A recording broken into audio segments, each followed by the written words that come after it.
Eh bien, laissons la City avec la finance, puisque nous, on va redécouvrir, et on est en train de redécouvrir l'industrie. Éric Méjean est avec nous, directeur général de Lambray. Bonjour, Éric Méjean. Bonjour Stéphane. Lambéret, d'ailleurs. Hein. Lambéret, oui. Ouais, c'est ça, hein, il faut dire deux fois le E, Voilà. avec un bon accent lyonnais que vous avez d'ailleurs. Et c'est pour ça que je peux relire le mail qui fait finalement que vous êtes là. Hein. On était en train de se lamenter un matin sur notre déficit du commerce extérieur, et je reçois un mail d'un patron qui me dit: j'exporte 60% de ma production industrielle depuis le fin fond de l'Ain, où il est plus facile de trouver des poulets que du personnel qualifié. Juste dire un mot, c'est que, et vous me l'avez dit d'ailleurs, ça a pu être mal ressenti. Au contraire, vous vouliez rendre hommage à tous ceux qui bossaient pour vous, hein, Éric Exactement. Méjean. C'est ça, l'idée. Je crois que l'idée était effectivement de rendre hommage à ceux qui travaillent. Fabriquer des semi-remorques, c'est pas toujours très glamour. Hein, c'est pas, ça sent la colle, ça sent la résine.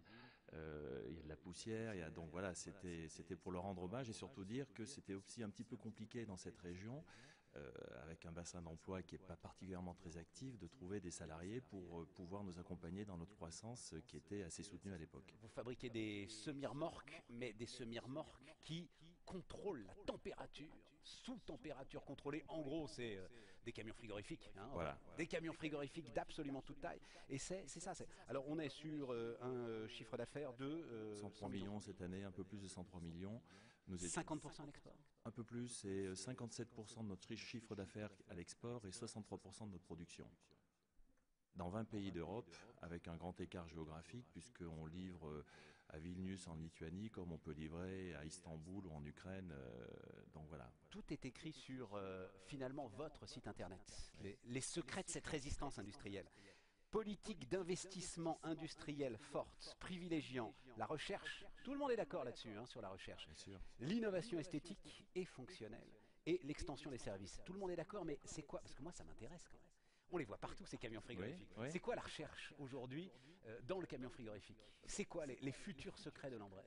Alors les futurs secrets, je ne vais pas vous en parler, Non, mais mais juste la thématique. ceux qui ont été primés récemment, puisque nous avons reçu le trophée de l'innovation au Salon de Solutrans la semaine dernière, c'est une semi qui vient apporter une réponse très précise à la problématique de stabilité que rencontrent certains véhicules frigorifiques de type transport de viande ou duplex, où le centre de gravité est élevé avec des masses en mouvement, et nous avons apporté une réponse qui permet d'augmenter, pour faire simple, de 10% la vitesse de passage en courbe d'un véhicule avant qu'il ne se renverse, parce que la différence entre 50 et 51 km/h, c'est être sur ses roues ou être sur la tranche.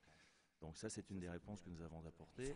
Non mais attendez, parce que c'est pour ça que j'adore faire ce job, c'est que la problématique d'un camion frigorifique, c'est sa stabilité. Et oui, Ça peut être suivant ça- ce que vous transportez. suivant ce que vous transportez. Mais celle que Parce vous qu'il avez faut y entre avoir... les Non, mains. celle-là, oui, non. Alors, mais celle-là, il y a beaucoup d'innovations. Cette semi-remorque pèse 1 tonne de moins que celle de nos concurrents. Donc c'est une maquette, pour ceux qui nous écoutent à la radio, c'est une maquette hein, que j'ai entre les mains, là, voilà. Magnifique maquette. Cette semi-remorque pèse 1 tonne de moins que celle de nos concurrents. 1 tonne de moins de poids mort à tirer, c'est entre 1500 et 2000 litres de gasoil en moins d'économiser.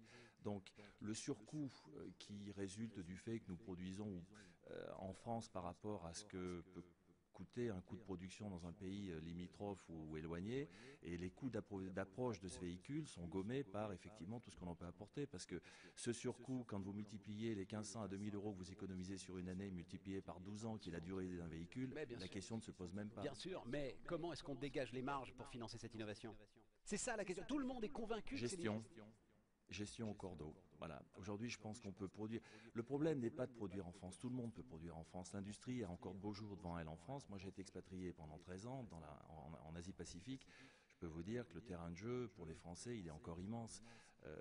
Mais il n'y a plus de place pour le bricolage ou l'amateurisme. Voilà. Une entreprise, c'est gestion, c'est contrôle de sa productivité permanente, c'est innovation systématique et foisonnement en termes de réflexion pour essayer d'anticiper ce que sera le métier de demain. Et puis c'est aussi une activité commerciale très forte, hein.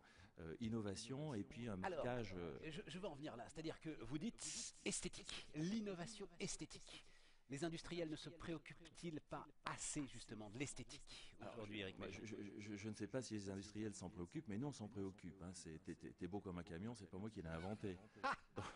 Donc nous, quand on fait une semi-remorque, on essaye de la faire belle. Et je peux vous assurer qu'une semi-Lambéret, vous la reconnaissez entre mille, Elle a un beau, je vais le dire de façon très, très clean, Ah, mais elle a un très bel arrière, voilà, pour ne pas dire autrement. le cul du camion, il est joli. Voilà, elle est magnifique, Non, et mais tout le monde la ça change reconnaît. les décisions d'achat. Un client, il peut se dire, waouh, elle est belle celle-là. Alors, vous ferez attention, Stéphane, vous regarderez des véhicules frigorifiques qui sont sur la route. Ce sont toujours des véhicules qui sont d'abord très propres, parce qu'ils s'intègrent dans une chaîne du froid qui, par essence, doit donner une image de propreté, bien évidemment.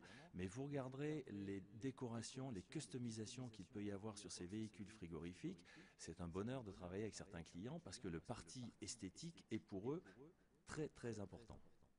Et donc, nous, Parce qu'avec le frigorifique, on se rapproche aussi du client final. Eux-mêmes, vous êtes en B2B, mais derrière vos clients, eux, ils sont au plus près du consommateur. exactement. Mais nous, en plus, on a une spécificité, c'est qu'on fait un grand écart industriel. C'est-à-dire qu'on va vendre une petite caisse de 1 mètre cube à un professionnel des métiers de bouche, comme on va vendre une semi-remorque de 100 mètres cubes qu'on fabrique entièrement. Et je le redis, c'est très important, nous la fabriquons entièrement en France. Voilà, tout est fait en France, à l'exception de ce que nous approvisionnons en termes d'équipements périphériques que l'on ne trouve pas, bien évidemment, en France. Mais Mercedes vient vous chercher. C'est à ce prix-là, et avec l'ensemble de ce boulot, que Mercedes Deutschland, à un moment, va voir dans l'un ce constructeur de camions. Voilà, au travers de notre filiale allemande Kerstner, Mercedes voulait produire un véhicule, le premier Vito zéro émission pour la distribution en centre-ville. Et nous avons, en collaboration avec Mercedes, développé ce véhicule zéro émission qui a été lancé, du reste, vous parliez d'innovation, qui a été lancé à Solutrans en même temps que le Kangoo zéro émission de Renault. Je voudrais juste encore un mot sur l'extension des services, parce que ça aussi, c'est une dimension industrielle, peut-être qu'on ne regarde pas assez. Ça veut dire quoi, l'extension des services ? L'extension des services, c'est déjà, dans la logique de développement d'un produit, intégrer la facilité de maintenance et pouvoir mettre à disposition des clients des centres de réparation de très haute technicité qui permettent, lorsqu'un véhicule est fortement endommagé, les véhicules sont sous flux tendu en permanence, pouvoir avoir des réparations d'une part de qualité, bien évidemment, mais effectuées rapidement. Donc nous avons 9 centres de service en Europe où un client qui a un problème majeur qui relève de la carrosserie très technique peut venir chez nous et avoir son véhicule réparé en très peu de temps. Voilà, c'est les clés de l'industrie moderne. Voilà. C'est une partie des La clés, recherche, oui. l'innovation esthétique et fonctionnelle, l'extension des services. Ouais, c'est fondamental pour nous. Et je pense que quand on respecte cette trilogie, il y a encore de beaux jours pour l'industrie en France. Merci beaucoup d'être venu Je vous en prie, merci nous de m'avoir raconter tout invité. ça. Éric Méjean, donc, le directeur général de Lamberet. Vous saurez maintenant que c'est marque France, labellisé. Vous avez demandé le label, vous êtes au courant de cette histoire Oui, du j'en ai label ? discuté avec le ministre tout à l'heure. Là, bon, ça fait pas partie de nos priorités en ce moment. Bon, continuez à bosser. Il est 8h30, merci beaucoup d'être venu nous voir.